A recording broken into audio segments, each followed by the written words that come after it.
لیکن کچھ عرصے کے بعد جب ان میں کچھ کمزوریاں پیدا ہوئیں بنی اسرائیل میں،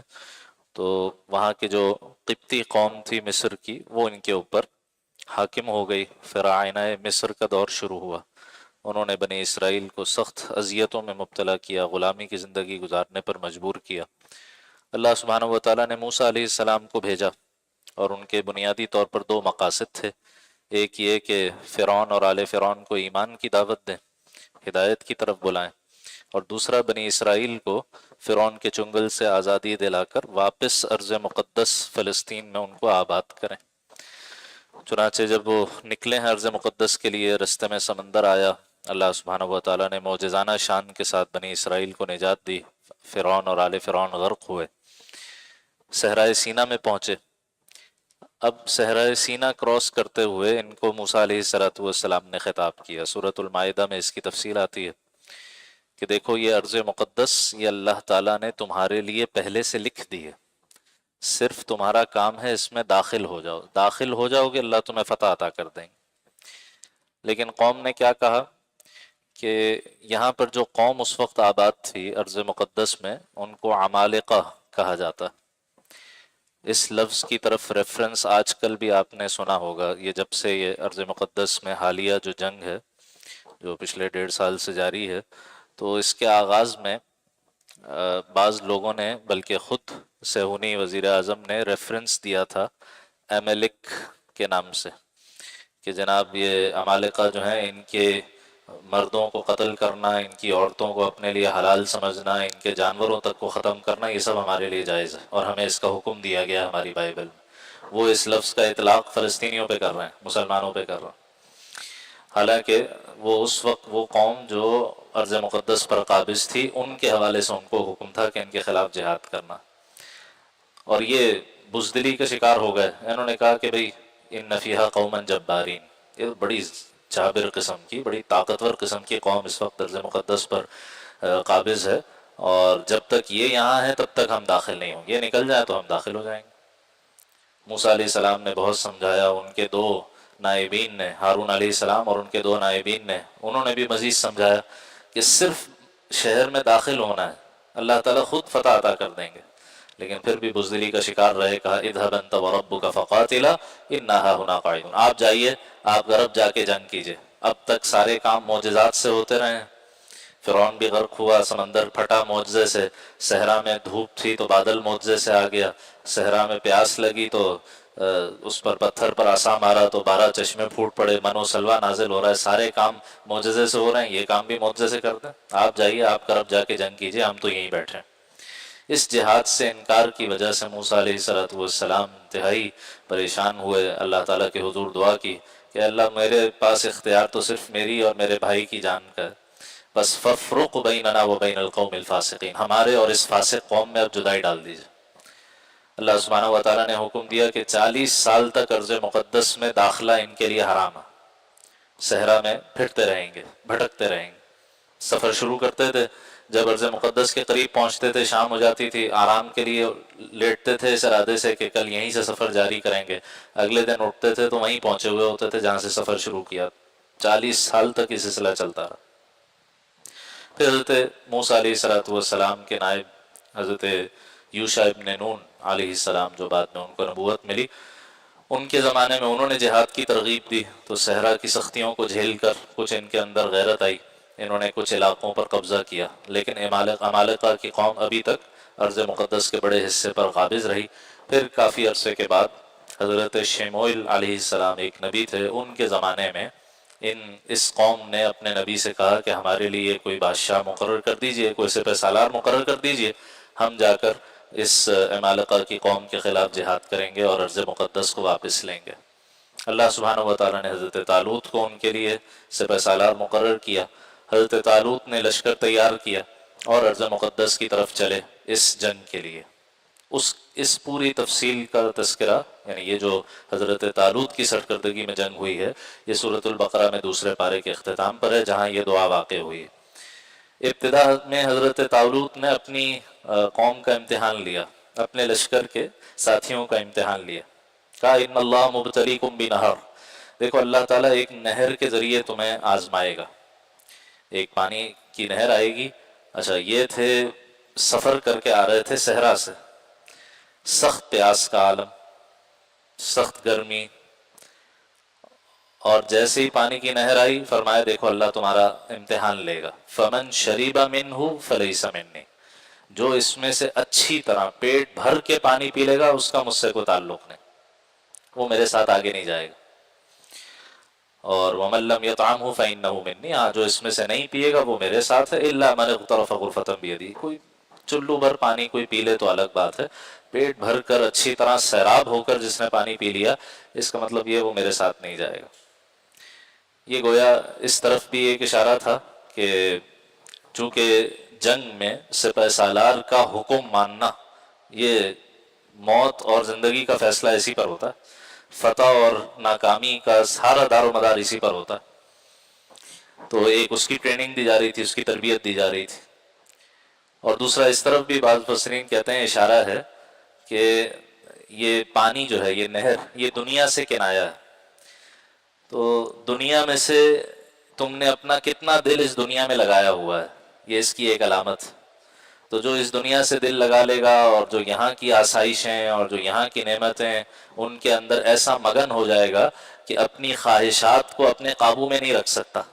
اس کا مجھ سے کوئی تعلق نہیں۔ جو اپنی خواہشات کو قابو میں رکھے گا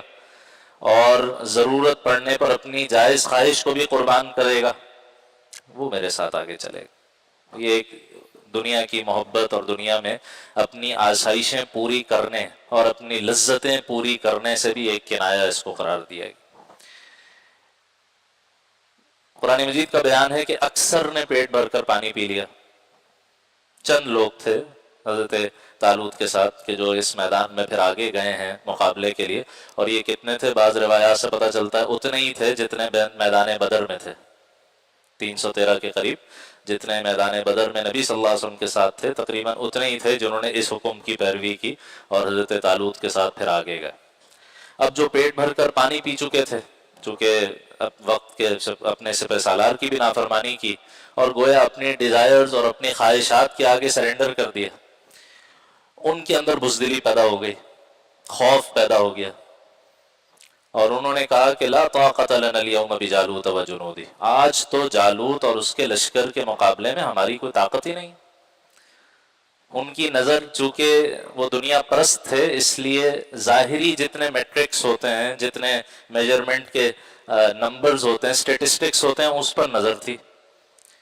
یا اتنی چھوٹی سی ہماری جماعت، ادھر کیل کاٹے سے لیس پوری فوج، اور ان کے پاس ہوم ایڈوانٹیج بھی ہے، اور وہ عمالقہ کی قوم کہا جاتا ہے کہ بہت ہی زیادہ طاقتور تھی جسمانی لحاظ سے، کہا جاتا ہے کہ قوم عاد کے کوئی یعنی ڈیسینڈنٹس میں سے تھے۔ قوم عاد کے بارے میں سورہ فجر میں آتا ہے آخری پارے میں التی لم یخلق مثلها فی البلاد، ان جیسا شہروں میں کوئی پیدا ہی نہیں کیا گیا تھا۔ اتنی زبردست قسم کے ڈیڑھ ڈول کے مالک اور اونچے قد کاٹ کے لوگ اور خوب طاقت اڑیدہ، بطشتم جبارین، قوم عاد کے بارے میں جب تم کسی قوم پر چڑھائی کرتے ہو تو بالکل طاقتور کی طرح ان کے اوپر جھپٹ پڑتے ہو، ان کو ختم کر دیتے ہو، تو ان کی طاقت کے آگے کوئی ٹھہرتا نہیں۔ تو ظاہری کیلکولیشن میں، حساب کتاب میں کوئی صورت بنتی ہی نہیں تھی کہ یہ بنی اسرائیل کو اس مقام پر کوئی کامیابی مل جاتی۔ انہوں نے صاف صاف کہا لا طاقت لنا اليوم بجالوت وجنودہ۔ لیکن وہ لوگ جو حضرت طالوت کے ساتھ تھے، جنہوں نے اس آزمائش میں کامیابی کے ساتھ ان کا ساتھ دیا، اپنے ڈیزائرز، اپنی خواہشات کو قابو میں رکھا، انہوں نے کیا کہا؟ وہ اصول بیان کیا کہ جو اس زمانے سے لے کر آج تک معجزانہ شان کے ساتھ یہ اصول ظاہر ہوتا رہتا ہے، کم من فئۃ قلیلۃ غلبت فئۃ کثیرۃ باذن اللہ، تاریخ میں کتنی ہی بار ایسا ہوا کہ چھوٹی جماعت اللہ کے حکم سے بڑی جماعت پر غالب آتی رہی۔ مسلمان کے لیے جو جنگ کے اصول ہیں نا، جہاد، مسلمان کی جنگ صرف جنگ نہیں ہے، وہ جہاد ہے،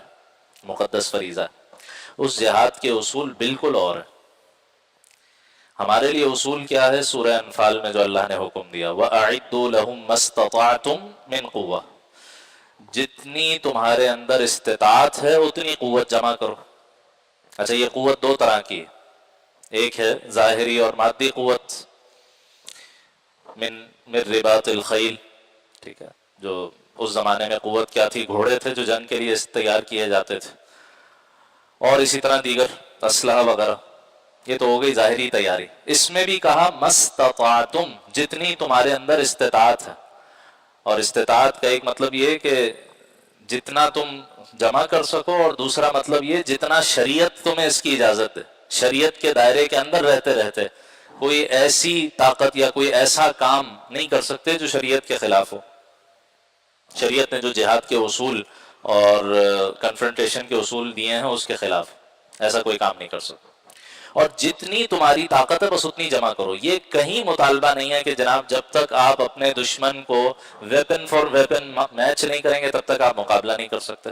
یہ کہیں تقاضا نہیں۔ اللہ کا حکم یہ ہے جتنی تمہاری طاقت ہے بس اتنی جمع کرو، باقی کام اللہ کا ہے۔ اللہ سبحانہ و تعالیٰ کو تو اس کی بھی ضرورت نہیں، وہ تو فرشتوں کو نازل کر کے اپنا حکم پورا کر سکتا ہے۔ لیکن چونکہ اس امت کے بارے میں اللہ تعالیٰ نے یہ اصول طے کیا ہوا ہے، قاتلوہم یعذبہم اللہ بایدیکم، ان سے لڑو، اللہ تمہارے ہاتھوں ان کو سزا دے گا۔ تو اس لیے حکم دیا کہ جتنی طاقت جمع کر سکتے ہو اتنی جمع کر لو، باقی برابری کبھی بھی نہ آج تک ہوئی ہے نہ کبھی ہوگی دشمن سے، ویپنری میں، اسلحے میں، ٹیکنالوجی، ان چیزوں میں کبھی بھی برابری نہیں ہو سکتی۔ قوت کی حد تک جمع کرنا، ایک تو ہو گئی یہ مادی قوت۔ دوسری وَأَعِدُّوا لَهُم مَّا اسْتَطَعْتُم مِّن قُوَّةٍ، وہ ہے قوت باطنی، روحانی قوت، اللہ تعالیٰ کے ساتھ کنیکشن اور تعلق اور ریلیشن شپ۔ سیدنا ابو درداء انصاری رضی اللہ تعالیٰ عنہ مشہور صحابی ہیں، اکثر جب مدینہ منورہ سے افواج روانہ ہوتی تھی مسلمانوں کی، فوجی دستے مجاہدین کے روانہ ہوتے تھے، تو وہ ان کے سامنے بڑی ولولہ انگیز تقریریں کیا کرتے تھے ان کو جذبہ دلانے کے لیے، اور بڑی اہم بات کہا کرتے تھے، فرمایا کرتے تھے کہ تم میدان جنگ میں اپنی نمازوں کے بقدر قتال کرو گے، تم میدان جنگ میں اپنی نمازوں کے بقدر قتال کرو گے، جتنا تمہارا اللہ کے ساتھ نماز میں تعلق مضبوط ہوگا، جتنا اللہ کے ساتھ لو لگے گی، اتنی ہی اللہ کی مدد اور نصرت میدان جنگ میں تمہارے ساتھ ہوگی۔ اور پھر وہی منظر نظر آئے گا، کم من فئۃ قلیلۃ غلبت فئۃ کثیرۃ باذن اللہ۔ اس کے بعد اگلی آیت میں یہ دعا ہے کہ جب میدان سجا، سامنے جالوت اور اس کا پورا لشکر، اور جالوت جو ہے وہ ایک دیو ہیکل قسم کا کمانڈر، اور وہ للکار رہا ہے، جیسے پہلے زمانے میں جو ہینڈ ٹو ہینڈ وارز ہوتی تھیں تو اس میں ابتداءً دونوں طرف سے مبارزت ہوتی تھی، چیمپئنز آتے تھے اور پہلے ان کے درمیان لڑائی ہوتی تھی، اور پھر اس کے بعد عمومی جنگ شروع ہوتی تھی۔ تو وہ چیلنج دے رہا ہے کوئی ہے جو آ کر میرا مقابلہ کرے، اور ادھر سے حضرت داؤد علیہ السلام اجازت لے کر نکلے، انہوں نے پھر اسے قتل کیا، آگے معاملہ ہوا۔ تو جب یہ جالوت سامنے کھڑا ہوا اور اس کا پورا لشکر سامنے کھڑا ہوا، تو اب حضرت طالوت اور ان کی لشکر نے یہ دعا مانگی۔ کیا دعا ہے؟ وَلَمَّا بَرَزُوا لِجَالُوتَ وَجُنُودِهِ قَالُوا، انہوں نے یہ دعا کی، رَبَّنَا أَفْرِغْ عَلَيْنَا صَبْرًا، اے ہمارے رب ہم پر صبر انڈیل دے۔ بڑے خوبصورت غیر معمولی الفاظ ہیں۔ وَثَبِّتْ أَقْدَامَنَا، ہمارے قدموں کو مضبوطی عطا فرما، وَانصُرْنَا عَلَى الْقَوْمِ الْكَافِرِينَ، اور کافر قوم کے مقابلے میں ہماری مدد و نصرت فرما۔ میدان جنگ مسلمانوں کا، جیسے ابھی بات ہوئی، اللہ تعالیٰ کے ساتھ تعلق اور بالخصوص دعا، سب سے بڑا ہتھیار مسلمان کا وہ دعا۔ یہ جو پورا واقعہ سورہ بقرہ میں ذکر ہوا ہے، یہ اصل میں مسلمانوں کو میدان بدر کے لیے تیار کیا جا رہا تھا نا، آگے جنگ بدر آنے والی تھی۔ تو میدان بدر میں بھی کیا ہوا؟ نبی اکرم صلی اللہ تعالیٰ علیہ وسلم اپنی ساری جمع پونجی لا کر آپ نے میدان میں ڈال دی، اور بدر سے پہلی والی رات آپ نے اپنی حیات طیبہ کا طویل ترین سجدہ فرمایا، اور دعا مانگتے رہے اللہ سے، اللہ کے حضور روتے رہے، گڑ گڑاتے رہے۔ مشہور وہ جو دعا ہے کہ اللہ اگر کل یہ ختم ہو گئے میدان میں تو قیامت تک تیرے نام لینے والا زمین پہ کوئی نہیں ہوگا۔ اور اتنا آپ پر گریہ طاری تھا، اور اتنا طویل آپ کا سجدہ تھا، اور اتنا آپ اللہ تعالیٰ سے راز و نیاز میں مشغول رہے کہ حضرت صدیق اکبر رضی اللہ تعالیٰ عنہ پریشان ہوئے، اور آپ کے حضور میں خدمت میں حاضر ہوئے اور کہا یا رسول اللہ حسبک، اللہ تعالیٰ نے آپ کی دعا سن لی۔ یہ ہے اصل میں جو آج کی ہماری کیلکولیشنز میں مسنگ ہو جاتی ہیں، کہ جو ہم مایوس ہو جاتے ہیں۔ اس وقت کے حالات بھی یہی ہیں، ارض مقدس میں ایک زبردست مارکا چل رہا ہے حق و باطل کا، اور دیکھنے والے دیکھ رہے ہیں کہ جناب طاقت کا کوئی توازن ہی نہیں ہے، عدم توازن۔ ایک طرف جو ہے وہ ہینڈ گرینیڈز اور گھر میں بنائے گئے بم اور پرانے طرز کا اسلحہ، اور دوسری طرف جناب دنیا کی ساری ویپنری، دنیا کی پوری وار مشین کھڑی ہوئی ہے۔ اور یہ جب آفینسو شروع ہوا پچھلے سال، 1.5 سال پہلے 7 اکتوبر کا، تو اس وقت بھی لوگوں نے کہا کہ یہ تو خودکشی کی ہے، حماس کے مجاہدین نے اور مسلمانوں نے تو خودکشی کی ہے، یہاں تو کوئی طاقت کا توازن ہی نہیں، یہاں تو کامیابی کا کوئی امکان ہی نہیں تھا۔ اور بلیم کرتے ہیں الٹا کہ جناب یہ انہوں نے یہ کیا تو اس کے نتیجے میں آپ دیکھیں ہزاروں جانیں ضائع ہو گئیں، پورا آپ کا علاقہ تباہ ہو گیا، اور یہ ہو گیا، وہ ہو گیا۔ باقی اس کی تفصیل میں ہم نہیں جا رہے، اس پہ الحمدللہ بہت سے حاصل علماء نے گفتگو کی کہ یہ کس طرح سے بالکل صحیح فیصلہ، درست فیصلہ ثابت ہوا، اور اس کے ذریعے سے کیا کیا خیر اور کیا کیا فوائد حاصل ہوئے ہیں۔ یعنی یہ ساری کیلکولیشنز ان لوگوں کی ہوتی ہیں، یہ حساب کتاب ان لوگوں کے ہوتے ہیں کہ جو آپ کہیے جن کا وہی دنیاوی مائنڈ سیٹ ہوتا ہے نا، دنیا میں کامیابی، یہ ان کا مطمع نظر ہوتا ہے۔ جن کو شہادت مطلوب ہو اور جن کو اپنے دین کے لیے قربانی دینا مطلوب ہو، ان کے لیے تو شہادت سب سے بڑی کامیابی۔ اور باقی جو اس کے علاوہ جو خیر ابھی تک اس کی برآمد ہوئی ہے، اور جس طریقے سے لفظ جہاد کے ساتھ جو سٹگما اٹیچ کر دیا گیا تھا، اس کو ٹیررزم کے ایکویولنٹ کر دیا گیا تھا، جس طرح اس کی دھلائی ہوئی ہے، اور جہاد کا جو مقدس معنی ہے وہ دوبارہ واضح ہوا ہے لوگوں کے لیے۔ اب اس موضوع پر کھل کے گفتگو کی جا سکتی ہے، ورنہ گفتگو کرنا مشکل ہو گیا تھا کہ لوگوں کو کیسے سمجھائیں کہ بھئی جہاد دہشت گردی نہیں ہوتا۔ اور جس طریقے سے اس سارے وسائل کی کمی کے باوجود ہزیمت اور شکست کا سامنا کرنا پڑا ہے،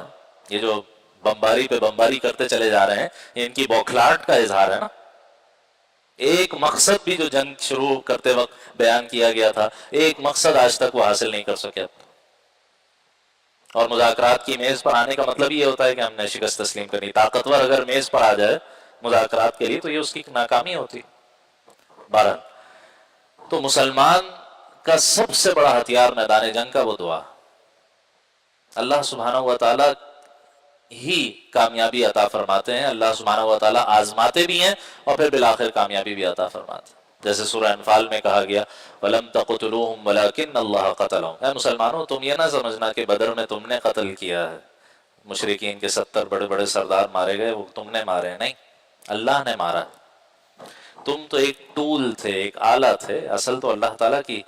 حکمت کار فرما تھے، اللہ تعالیٰ کے فیصلے چل رہے تھے۔ وَمَا رَمَيْتَ إِذْ رَمَيْتَ وَلَكِنَّ اللَّهَ رَمَى، اے نبی آپ نے جو مٹھی بھر کنکر دشمن کی طرف پھینکے تھے وہ اصل میں آپ نے نہیں پھینکے تھے، وہ اللہ نے پھینکے تھے۔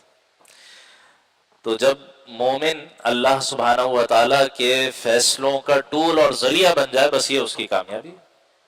اور اس میں سب سے بڑا کردار دعاؤں کا ہوتا۔ تو ایک طرف جہاں ہم ان مجاہدین کے لیے یہ دعا کریں غائب کے صیغے میں کہ ربنا افرغ علیہم صبرا، اے اللہ ان مجاہدین پر صبر انڈیل دے۔ یہ انڈیلنے کا لفظ بڑا غیر معمولی ہے۔ جیسے ایک تو یہ ہے نا کہ جیسے کوئی مشروب رکھا ہوا ہو، حضرت شیخ الاسلام صاحب نے اس کو اس مثال سے سمجھایا ہے، کہتے ہیں یہ مشروب رکھا ہوا ہو اور آپ اس کو تھوڑا تھوڑا کر کے پی رہے ہوں۔ ایک ہے ایک بچہ جو نہیں پینا چاہ رہا، مثال کے طور پر کوئی دوائی ہے، اور آپ اس کو زبردستی پلا رہے ہیں، اس کے منہ میں انڈیل دیا آپ، پینا ہی پینا ہے۔ تو اے اللہ ہم پر صبر انڈیل دے، یعنی بظاہر تو لگ رہا ہے کہ کوئی رستہ نہیں ہے، اسباب نہیں ہے ہمارے پاس، سارے رستے بند ہیں، اے اللہ تو ہی زبردستی ہمیں صبر پلا دے، زبردستی ہمیں صبر پلا دے، اور ہمارے قدموں کو مضبوطی عطا فرما۔ جب صبر پیدا ہوگا، برداشت، سیلف کنٹرول اور اپنی خواہشات پر قابو یہ پیدا ہوگا، تو آدمی میدان جنگ میں ثابت قدم بھی رہے گا، اور جب میدان جنگ میں ثابت قدم رہے گا تو اللہ سبحانہ و تعالیٰ کی نصرت اور مدد آئے گی۔ فَانصُرْنَا عَلَى الْقَوْمِ الْكَافِرِينَ، تو ان کے حق میں بھی ہم دعا کرتے ہیں جو ہمارے مجاہدین دنیا بھر کے علاقے میں جہاں جہاں شریعت کے احکام کے مطابق، اصولوں کے مطابق جہاد کر رہے ہیں فی سبیل اللہ، ان کے لیے ہم یہ دعا کرتے ہیں ربنا افرغ علیہم صبرا وثبت اقدامہم وانصرہم علی القوم الکافرین۔ ایک پہلو اس کا مجھ سے اور آپ سے بھی متعلق ہے، اس پر گفتگو کو مکمل کرتے ہیں۔ ایک تو ہے جو جہاں شریعت کے احکام کے مطابق جہاد فی سبیل اللہ ہو رہا ہو، جہاد بمعنی قتال، باقاعدہ جنگ ہو رہی ہو، ظاہر ہے کہ اس کے لیے یہ دعا ہے، پس منظر بھی اس کا وہی ہے۔ ایک اس کی عمومی تعبیر بھی کی گئی، ہر مسلمان اپنے نفس اور شیطان کے مقابلے میں بھی جہاد میں مصروف ہے۔ نبی اکرم صلی اللہ علیہ وسلم سے پوچھا گیا نا ای الجہاد افضل یا رسول اللہ، اللہ کے نبی افضل ترین جہاد کون سا؟ آپ نے فرمایا ان تجاہد نفسک فی طاعت اللہ، تم اپنے نفس کے خلاف جہاد کرو اس کو اللہ تعالیٰ کا مطیع اور فرمانبردار بنانے کے لیے۔ تو جہاد اور مجاہدہ اگرچہ صرفی لحاظ سے باب ایک ہی ہے لیکن استعمال الگ الگ ہے۔ جہاد کا لفظ اصطلاحاً استعمال کیا جاتا ہے تو جنگ کے لیے بولا جاتا ہے، اور مجاہدہ یہ مجاہدہ مع النفس یعنی اپنی اس ڈیزائرز کو کنٹرول کرنا، اپنی خواہشات کو کنٹرول کرنا، یہ بھی صبر ہے نا۔ صبر صرف اس کو نہیں کہتے کہ تکلیف کے موقع پر آدمی تکلیف کو برداشت کرے، صبر شریعت کی اصطلاح میں اس ثابت قدمی، استقامت، اس کو پرزیویرنس سے تعبیر کیا جاتا ہے۔ نیکی کا موقع ہو اور میں سستی نہ کروں، اس کے لیے بھی صبر چاہیے۔ گناہ کا موقع ہو اور میں اپنے آپ کو بچا لوں، اس کے لیے بھی صبر چاہیے۔ جیسے حضرت یوسف علیہ السلام کا معاملہ تھا، جب ان کو گناہ کی دعوت دی گئی فوراً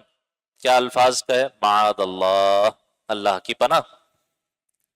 یہ تو کام میں نہیں کر سکتا۔ اب اس کے لیے سخت قوت اور برداشت اور صبر اور ہمت چاہیے۔ اسی طرح نیکی کا موقع ہو اور آدمی سستی میں مبتلا ہو جائے، فرائض میں سستی کرنے لگے، نوافل میں سستی کرنے لگے، اس کے لیے بھی صبر چاہیے کہ نہیں، جو میں اس وقت میرے اندر آرام طلبی پیدا ہو رہی ہے، جو میرے اندر سستی پیدا ہو رہی ہے، نہیں، میں اس کا مقابلہ کر کے کھڑا ہوں گا اور یہ نیکی کا موقع میں ضائع نہیں جانے دوں گا، یہ بھی تو صبر ہے۔ تو اس معنی میں یہ صبر ہم اللہ سے مانگے، ربنا افرغ علینا صبرا، اے ہمارے رب ہم پر یہ صبر انڈیل دے، زبردستی ہمیں ثابت قدم بنا دے، ہمیں ہمارے اندر صبر انڈیل دے، نیکی کا کوئی موقع میں ضائع نہ کروں اور گناہ کے کسی موقع پر میرا پاؤں نہ پھسلے۔ چنانچہ علماء کہتے ہیں کہ جب بھی کوئی گناہ کا موقع آئے تو اس گناہ کے یا جہاں گناہ کا امکان ہے، ایسی جگہ جا رہے ہیں جہاں گناہ کا امکان ہے، تو پہلے سے اس دعا کا اہتمام آدمی کرنا شروع کر دے، اللہ سے مانگنا شروع کر دے، اللہ گناہ کے مقابلے میں مجھے ثابت قدمی عطا فرما، میرے پاؤں نہ پھسلیں، میرا جی نہ للچائے، میرے خواہشات میرے کنٹرول سے باہر نہ ہو جائیں۔ ربنا افرغ علینا صبرا وثبت اقدامنا، اللہ دین پر، نیکی پر، صراط مستقیم پر، اپنی اور اپنے حبیب صلی اللہ علیہ وسلم کی چاہت پر میرے قدموں کو ثابت قدمی عطا فرما، وانصرنا علی القوم الکافرین، اور کافر قوم کے مقابلے میں میری مدد فرما۔ یہاں کافر قوم سے مراد وہ جو گناہ پر اکساتا ہے، شیطان اور اس کی ساری ذریت۔ وَإِنَّ الشَّيَاطِينَ لَيُوحُونَ إِلَىٰ أَوْلِيَائِهِمْ لِيُجَادِلُوكُمْ، شیاطین الانس والجن، انسانوں میں بھی شیاطین ہیں، جنات میں بھی شیاطین ہیں، تو اللہ ان کے مقابلے میں مجھے ثابت قدمی عطا فرما، ان کے مقابلے میں میری نصرت فرما۔ کوئی آدمی اپنی طاقت کے بلبوتے پر گناہ سے نہیں بچ سکتا، گناہ سے بچانے والی ذات اللہ کی۔ کوئی آدمی اپنے بلبوتے پر کوئی نیکی کا کام اختیار نہیں کر سکتا جب تک اللہ کی طرف سے توفیق نہ ہو۔ تو نیکی کی توفیق اور گناہ سے بچنے کی قوت، اس کے لیے سوال کرنا، اس کے لیے بھی یہ بہترین دعا ہے جو ہم اپنے لیے صبح شام مانگے۔ ربنا افرغ علینا صبرا، اے ہمارے رب ہم پر صبر انڈیل دے، وثبت اقدامنا، ہمارے قدموں کو مضبوطی عطا فرما، وانصرنا علی القوم الکافرین، اور کافر قوم کے مقابلے میں ہماری مدد و نصرت فرما۔ اللہ تعالیٰ اس دعا کو مجاہدین کے حق میں بھی قبول فرمائے، اللہ سبحانہ وتعالی ہمارے حق میں بھی اس دعا کو قبول فرمایا۔ اقول قولی ھذا واستغفر اللہ لی ولکم ولسائر المسلمین والمسلمات، سبحانک اللہم وبحمدک، نشہد ان لا الہ الا انت، نستغفرک ونتوب الیک۔